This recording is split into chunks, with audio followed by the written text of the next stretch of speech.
You also were sent recently something in, I believe it's called SharePoint, but Michael, I know it has a different name than that. It's active for 10 days, and we sent that out 10 days ago that gives all the proposals in there for you to have reviewed.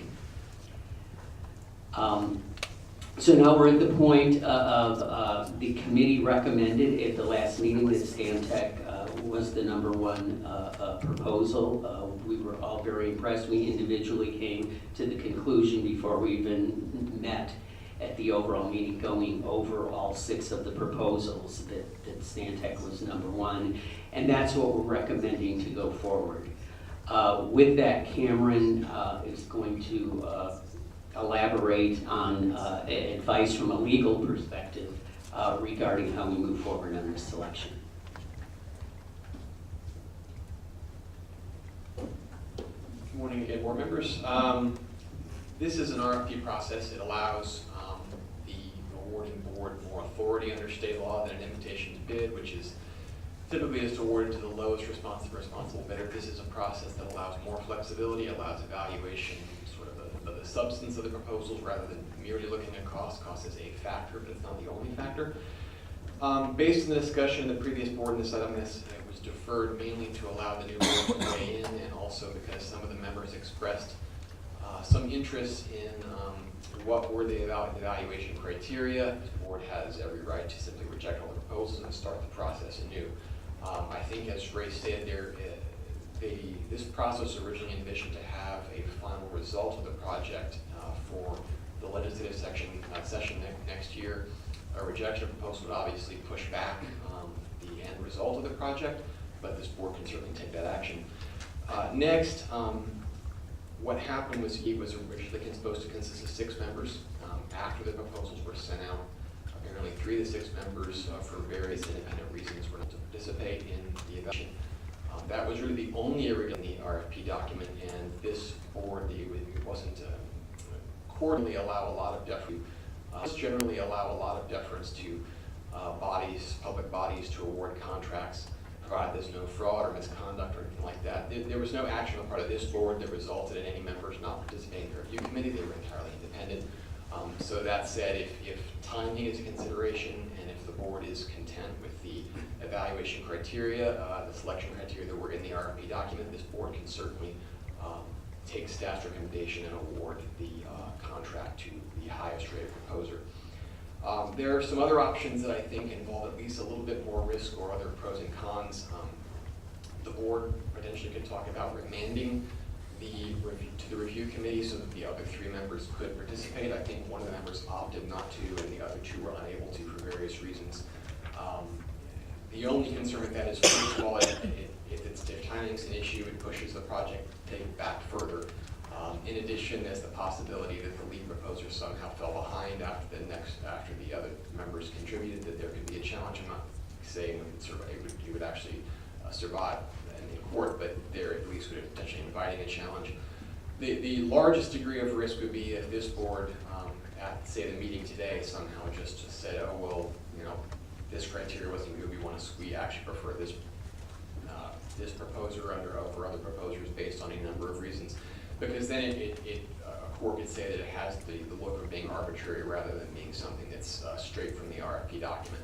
You're really bound by the criteria of the document that went out, and that's why the first option is if the board somehow wanted to make changes to the evaluation or to have more hands-on at the outset of the RFP, the board could reject all proposals. I'm happy any questions if you have. Mr. Chair? Yes. I have a question, Mr. Clark. So this board that's sitting here today, and there's a couple of people missing, has had really no input into this item that we're discussing this morning. So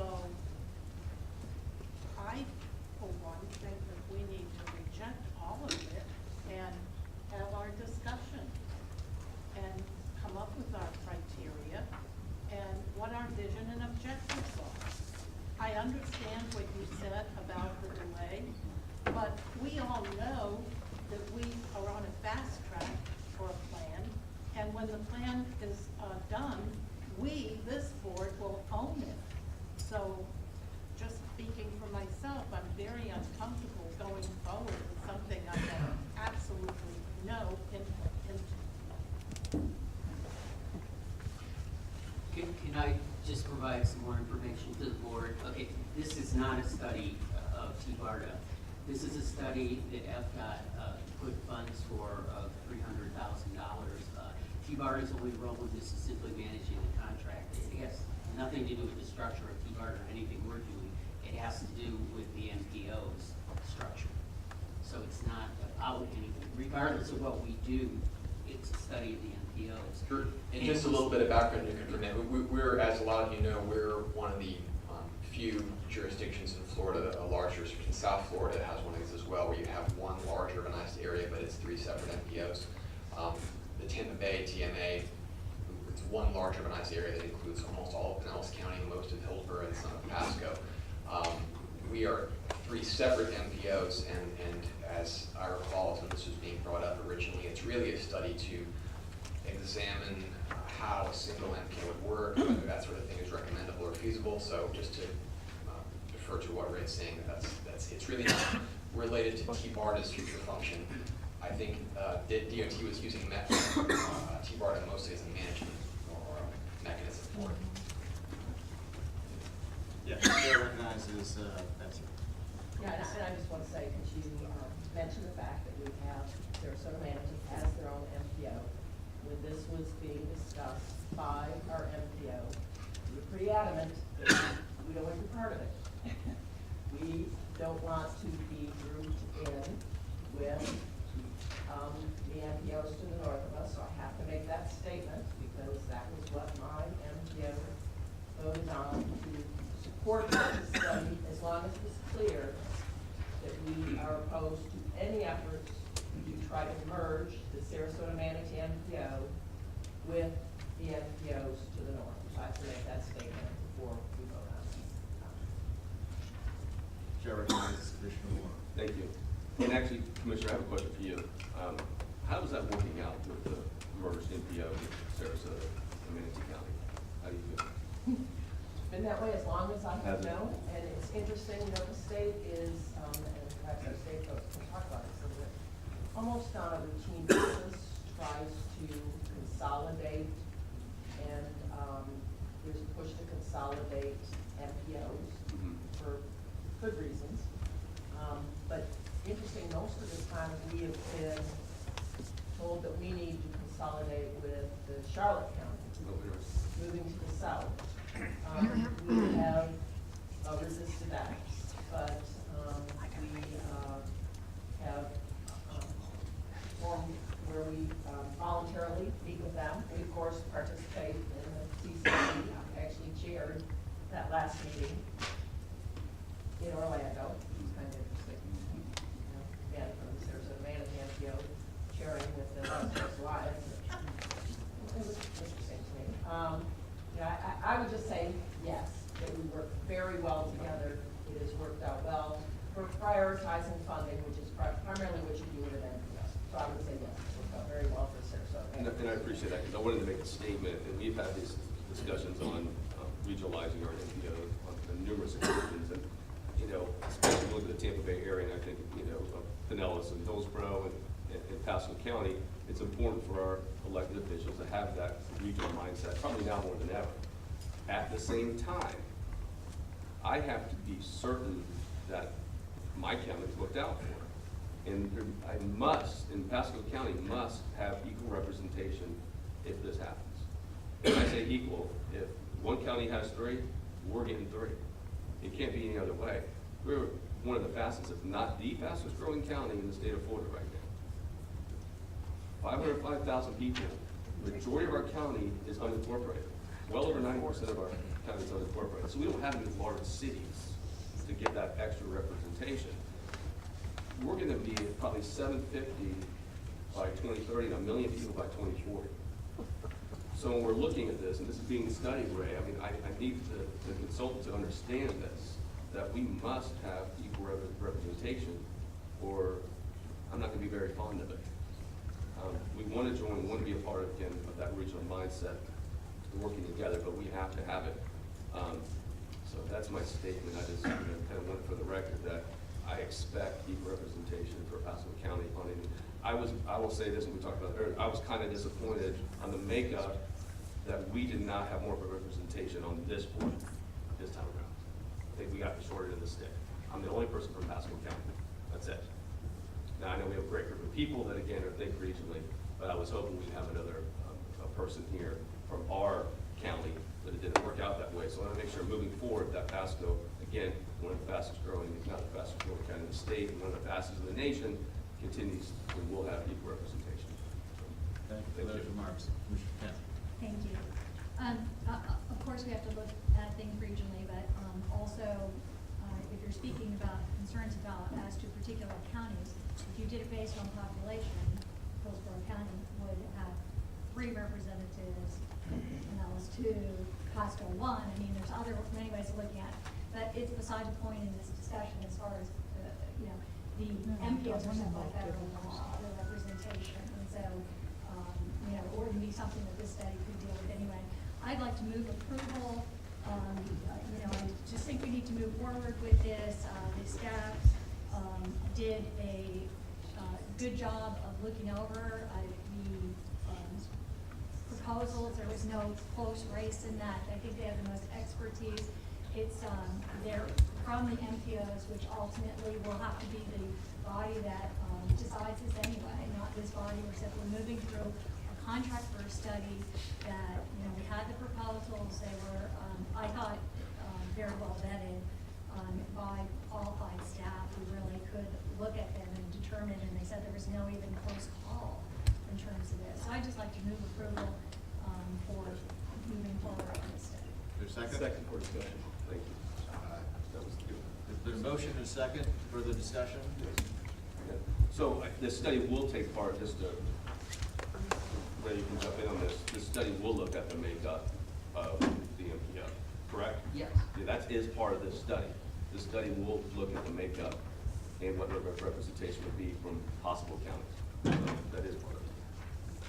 I would amplify that too by saying that the genesis of this study was to respond to federal law and changes in federal law and see how all of this message together. There's no binding result of this study. We're not going to make any recommendation. It's just best practices and looking at what makes sense. None of us are going to have to follow that, or the NGOs are going to have to follow that. So I think it's personally well worth study. I think the real issues we're going to face are more with the transportation feasibility study that HART is administering now, in conjunction with DOT, which we're going to get into. That's going to be the real guts of what TBARTA is going to be focused on. But this study, in my eyes, is a well-researched and a well-selected study. Yes, recognized. Very quickly, I had expressed some concerns originally, and one of the reasons we put it to this point is we wanted to look at the information that the staff had looked at for selection of this consultant. That was all provided to us, and we had a chance to go through, and I think there was a very, very good job done in the ranking process. I think the consultants were well vetted. I think we have something in front of us right now that we can act on with professional integrity.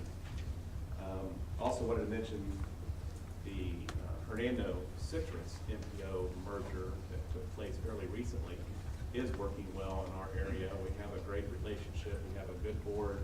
They're getting a lot done. The MPO group that now includes both Citrus and Hernando County's interest is got a good voice and participating at a high level, and we will continue to do so in this study. Further discussion? Yeah. Chair recognizes Commissioner So Warren. given that we move this forward today, I'm assuming that the staff knows the legislature starts really early this year. So what is the date for the deadline for this to be completed? This is supposed to be a 6-month study. It should be complete about the time the legislature starts, but at least, even if it isn't complete, it would have a lot of information that, you know, would be helpful for that discussion. We're going to have such a discussion at the legislative level, which is why we want to move forward. I feel like if they understand some of the parameters that they're thinking about doing something, the more information they have, the better. So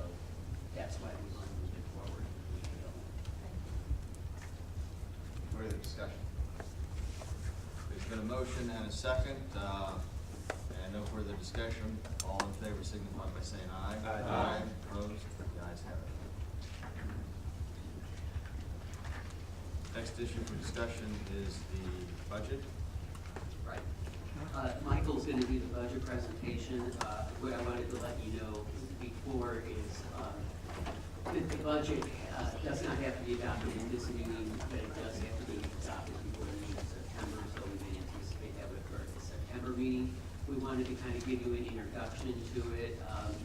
It's really not that complicated. It's very similar, as you know, or the board members that have been on board before. A lot of what we do deals with agreements that we have with APDOT on the commuter services, the van pool program, the school programs, and things of that nature. So our budget is primarily related to that. All of our money, except $200,000 that we get from the local counties, comes from those type of grants, the agreements we have with APDOT for the community services program for District 7. We're also talking to District 1 about possibly doing some work with them similar to what we do in District 7, but that hasn't been decided yet. Okay, hello again, everyone. Michael Case, Principal Planner, Project Manager for TBARTA. As Ray mentioned, the fiscal year for TBARTA runs from October to September. TBARTA is statutorily required to develop and adopt a budget by the end of September of each year. So again, as you mentioned, you're not required to adopt it at this meeting. However, if you don't, you would have to come back in September again, give you this presentation, and you would have questions and hopefully adopt it. So I'm going to walk you through what we have put together. Sue and I are the financial staff responsible for developing this budget. So starting with the revenue, we're projecting a total of $2.81 million. That's based on our historic costs and anticipated costs for project programs, as well as supporting administrative and operational costs throughout the year. As you can see, most of our funding is federal, and it's tied, as Ray said, to the TBARTA Van Pool program, primarily our Federal Transit Administration 5307 Urbanized Area Formula funding, as well as Surface Transportation Program funding through FHWA, which again is tied to the Van Pool program. Second in line is our state funding, the bulk of which comes through FDOT District 7 in support of the Commuter Assistance Program. And at the bottom, you'll see a small share of local funding, which we ask for contributions from each county, each member county every year of TBARTA that is directly proportionate to their population. While this is a small amount, it's actually a very important amount, being that all of our funding, other than local, is tied to grants that have specific projects involved. So this is really the only flexible funding that we have for day-to-day operations, and really does help us turn around our grant reimbursable invoices, which we have to spend money with these grants prior to invoicing and getting it back. So it's very helpful to have this $200,000. So just a quick comparison of our fiscal year 16-17 and fiscal year 17-18. We're showing a 12.9% increase in costs as well as revenue, and that amounts up to $321,000. This is largely due to the inclusion of an additional project this year, being the MPO Regional Coordination Study, which you just approved. So this is the expense detail that's tied overall to our expenses.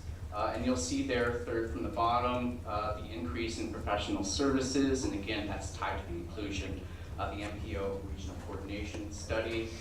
We're showing some increases in some other areas as well that are tied to support programs and projects. For office administration, there's a small increase overall that basically comes down to in a yearly base increase in our lease costs every year for our space. And we plan on bringing some additional staff on as well, so we plan for some additional training for them.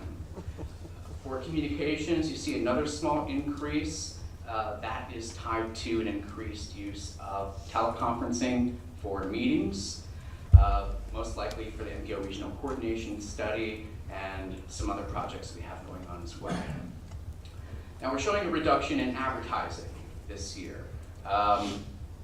With the advent of digital media and social media, it has become less necessary for us to print materials and incur all the costs that we normally would for advertising. So we've also formed some partnerships like the one you just heard about with HART.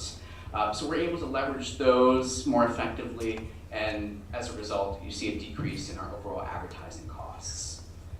For equipment, we're showing an increase. That's tied to some upgrades in our office equipment, primarily our computer systems, which we had planned for last fiscal year, but didn't get around to spending. So that's a carryover cost to this year.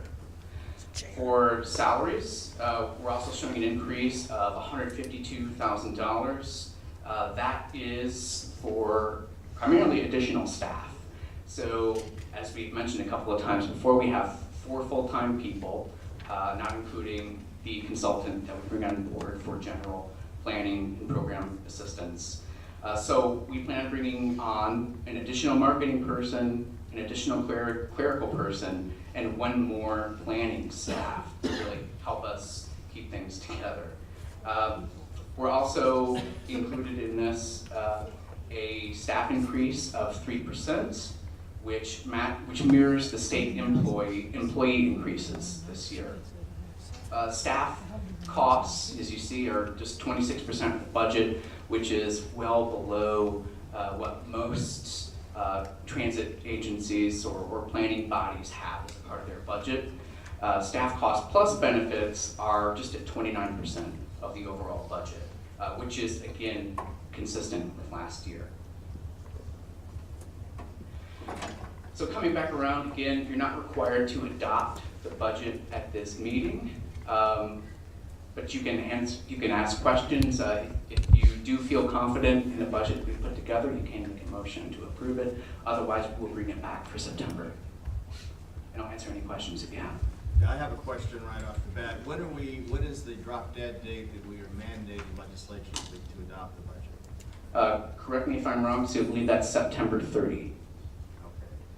Yeah, my sense is, given the fact that we are a newly constituted board with a different legislative purpose, I think, again, it would behoove us to have a finance committee that would look into this more thoroughly and weigh in on a lot of these budget topics before we pass this at this juncture.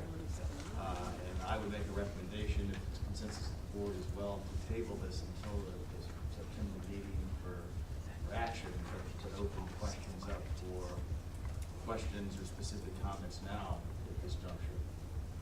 Chair Just Rivas. on the amendment, I know we talked about having the workshop in October with this September 30th deadline. One of the concerns I have is the increase in the cost of professional services and how that might all tie together. I don't see the timing lining up, and so just we might want to consider when we're when it all fit together. To that point, I was going to appoint today under other business pursuant to the authority I was just given by the board, the bylaws, finance committee, that I would urge to really look at that immediately and sort of do that and then report back their findings, at the September meeting to do that. The workshop, I think, can be more of a visioning process in terms of the overall direction of TBARTA, our legislative mandate, where we're going from here, strong emphasis on the RTFP, and so forth. But I think the budget is something we have to do, but I think a finance committee, that really gets into some of these topics, given our new direction, would be the appropriate thing to do. Yes? Yeah, certainly, with the newly constituted goals, we're going to try to achieve this, the new TBARTA, we will have to talk about budget, because as was stated, this is a very small budget. It's based totally on grants, very limited grants that are actually, as you see, they're kind of declining a bit. Even the commuter assistance programs, they're shrinking a bit. So your suggestion is right on, that we need to discuss as part of what we want to be for TBARTA, what that would cost and where the funding would come from. That's a bigger discussion than this very scaled down budget. I'm also saying this somewhat for selfish reasons, because I'm going to be out of town for 2 weeks, starting August 31st. The idea of having a finance committee, since I'm secretary, I'll be in charge of it. I just want to let you know that this budget is very slimmed down as far as adding a planning staff member. Again, we did not have a lot of discussion about that. I don't know exactly what the reason for that is. This is a very small budget. If we're talking about achieving some things, we have to talk about funding and where it's going to come from. That's a bigger conversation. I wanted to clarify in the planning staff, remember that's replacing someone that we had. That's correct. We previously had 2 planners, including myself. So we had someone that left the agency. So this is to replace that person, that planning staff. That's helpful to know because we have, anyone who's been here for a while knows we've had difficulty with our budget and making it balance, given the way that it's set up based on grants, and you only get paid after the fact. So every time that we had an opportunity, we shrunk that budget. So I guess that's what you're saying. Because that person left, we took that money and allocated it elsewhere. Now we're trying to figure out how to put it back in. So I don't think this is a big deal that's going to need a lot of discussion before adoption. Really the next budget that's going to be a much bigger, need much more emphasis, in my opinion. Any questions? So your recommendation was that you're going to appoint a finance committee. That group will meet, review these documents, and provide input to us at the next board meeting. Yes, sir. I would make a motion to table this to that September board meeting after we receive, so that we can receive the finance committee information. Motion, second, discussion? Well, I've not served on the finance committee, that's probably a really good thing.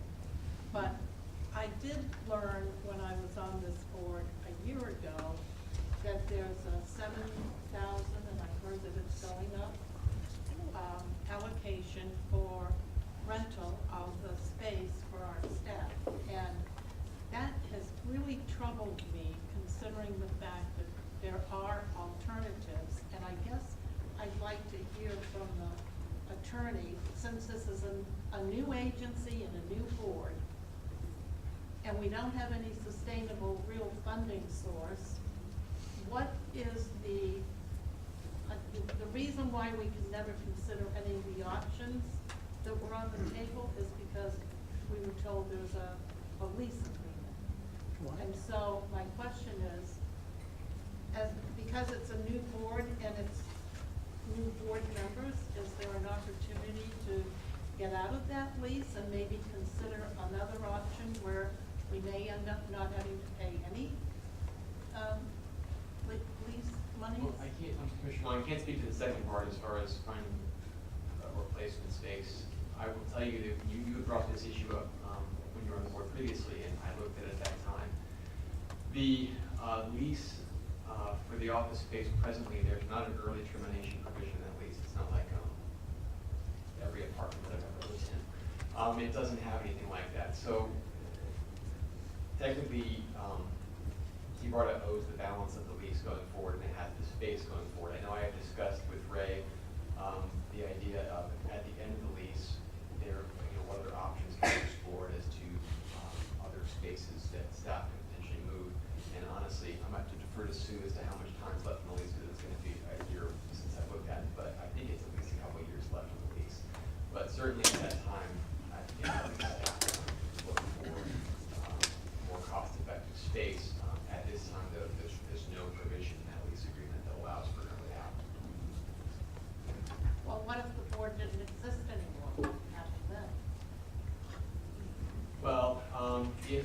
was actually disbanded through action of the statute, there would have to be a way, a mechanism in the statute to basically settle existing obligations of the board.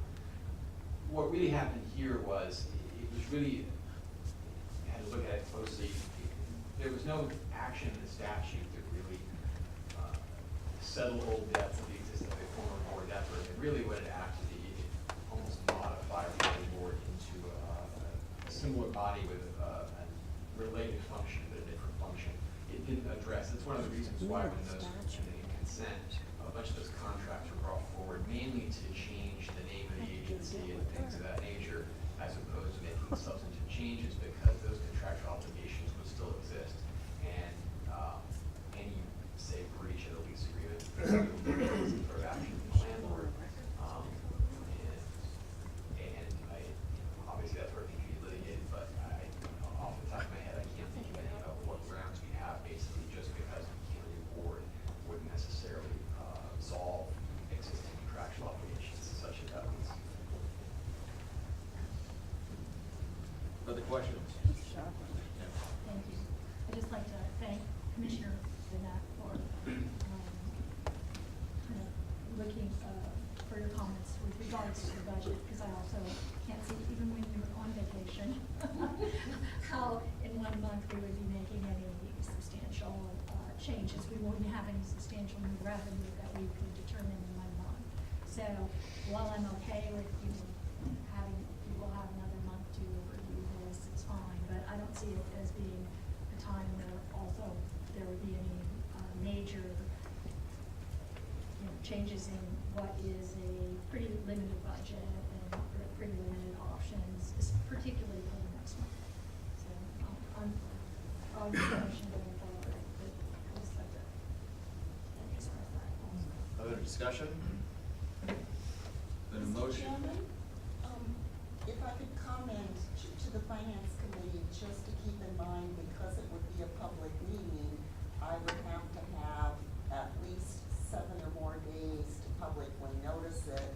So by the time we figure out the schedule, get it publicly noticed, we're probably talking, it wouldn't happen for probably 2 weeks at least. Just to All the more reason to begin today. Yes. There is a motion and a second. No further discussion. All those in favor signify by saying aye. Aye. Opposed? The ayes have it. Thank you. Motion's tabled. Next item is the exec ED's update.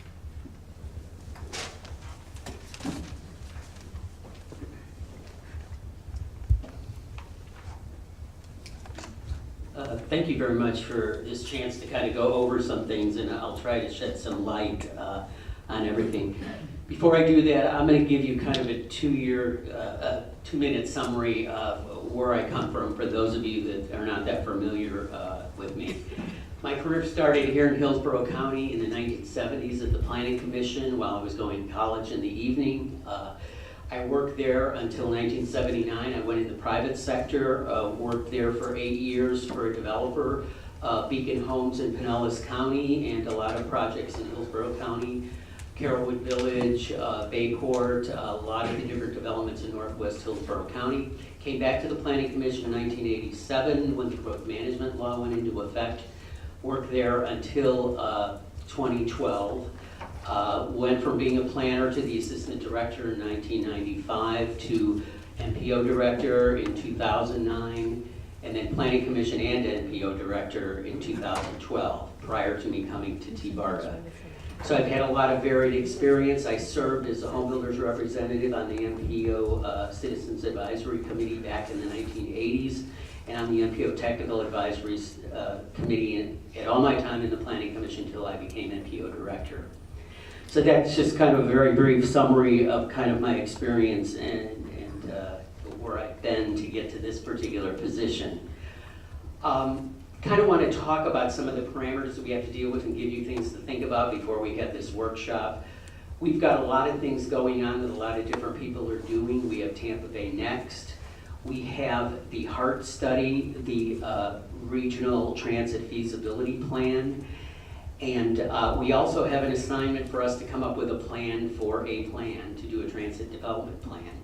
It is my opinion that that plan, to do a plan, really needs to be the coordination of us working with the Hart Premium Transit Study, because that really is going to be the plan. And not for us to go off in a different direction than they're doing. They're spending $1 million on this plan. We need to work with them. And I want to bring up a point that I'm hoping you'll authorize me to do. I think it's critical that that plan eventually come to this board. If we're going to be the Regional Transit Authority, then the Regional Premium Transit Feasibility Plan needs to end up coming to this board. So I would like it if you would authorize me to work with FDOT and HART on getting us plugged into that system with that ultimate goal. So that's just something, you know, hopefully you can think about moving forward with.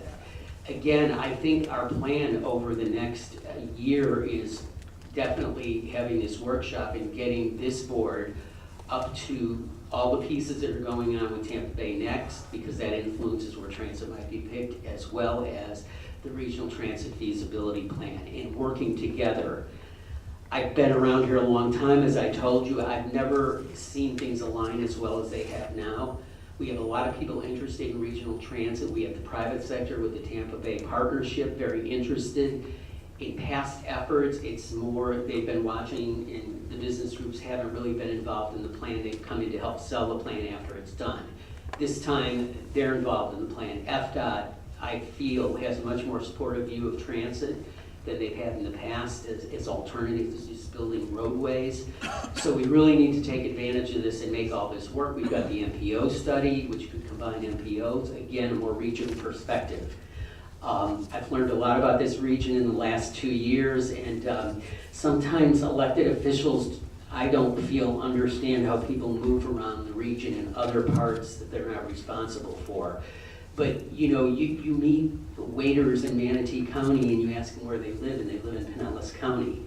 I mean, every chance I get to do things like that and talk to people and find out what's happening, I do that. So I think you all need to know what the facts are, as who's moving where and working where and all that. And that really needs to be part of that workshop also. I'm really excited about our new partner with our van pool program, Enterprise Leasing. Some rough starts with their computer system that we're getting a lot of extra calls on, but it's more their problems of migrating all the information from the former company of V-Ride. But our van pool program is growing. We're the only transit that's growing in the region. We've gone from 89 now to 102 vans. We have a lot of potential to grow that more. It's kind of a niche market. And talking about niche markets, we really need to think of transit in that way. There's a lot of solutions, first and last mile, long distance, all kinds of different technologies. We're in a disruptive period of transportation right now. And I'm not sure where it's going to end up. So we need to consider when we're making decisions that they might not, at this point, be decisions we can't change or mold into different directions, because everything you hear with autonomous vehicles and different things, this could be like the Model T era, where it completely changed over a 2-decade period our whole society. So all those things to be taken into consideration as we figure out how to move forward. I will tell you the parameters we have when we talk about things we can do. We don't have the money to do anything much different than we're doing now, because all our money is tied to grants with commuter services. Unless we get additional money, and you may or may not remember, we did have money that was approved by both houses, the House and the Senate, but then it was vetoed by the governor, along with like 1,000 other things that did get vetoed. So we don't have extra money other than just our local money that basically goes to run the office. All the other grants are very specific about what we can do. Now there's some we might be able to squeeze a few dollars out for regional planning, but not much. The federal grants on NTD, which we have to apply for a new one now, does allow us to use a little bit of that money, and we can do that for regional planning, but that's about all we can do unless we get different funding sources from the state, which I think is really important. That's another thing at the workshop we need to decide. What do we need to ask for? What are the basics to actually make the agency operate while these other studies are going on? And then when we are ready to implement that plan, then where would that money come from to do that? Those are all things we do need to talk about at the workshop. So the message I really have is, the key thing is for us to work with our partners on what they're doing and get involved and get you all involved in these efforts that are going on, because that really is going to be the foundation for where we go with regional transit in this area. And I'd be happy to answer any questions you have. But by way of comment, I wanted to amplify something you said as well. I think it's obviously important that we interact as soon as possible with HART and with FDOT regarding the ongoing Jacob study that's being, feasibility study that's being done now, because that will probably be the real locus of attention of transit in Tampa Bay, as it has been. To that end, I think we need board consensus or even a motion and a vote to direct you with all dispatch to engage in conversations with FDOT and HART as to how we work into that plan and how we potentially have oversight roll into that and report back the following meeting. So to that end, any other questions about that or discussions or further questions for Ray? I would entertain a motion to that effect. If you directed second. Any discussion? All those in favor signify by saying aye. Aye. Aye. You have a clear directive to do that, and your first ask there is to get with Secretary and HART and get moving on that.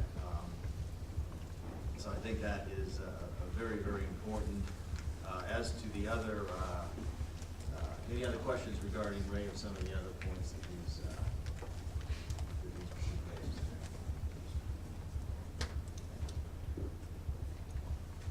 To that end, and just stay there for a second too, under new business, and this is where I want to immediately jump into getting these committees going.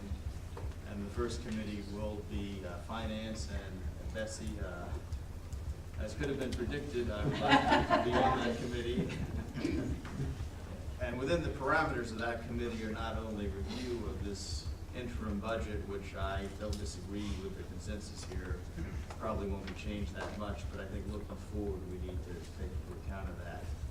But a more pressing matter is to really look at funding for the next fiscal year and potentially, make entrees into the Florida legislature to say, hey, you've given us a new mandate, now give us a little bit of money to do that and to come up with a figure and the best mechanism to do that. So I would direct the Finance Committee to do that.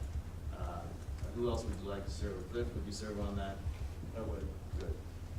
Any volunteers? Mike? I was talking earlier, my schedule is very tight nowadays, so if I can conference call in, I'm happy to do it. If we get to work around that schedule, but I'm trying to book something within probably a 60-day period, it's gonna be almost impossible. Gotta try. Any other members that would like to be involved? Any of the mayors? Oh, thank you, Melody. Absolutely, it's good to have you on board with that.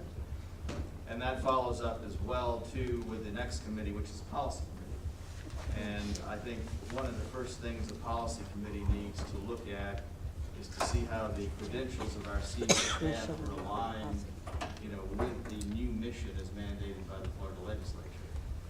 And to that end, too, Melanie, I want to point you to that committee. I know your background in employment law and these subtle issues, and I think you would be a great asset to this board doing that.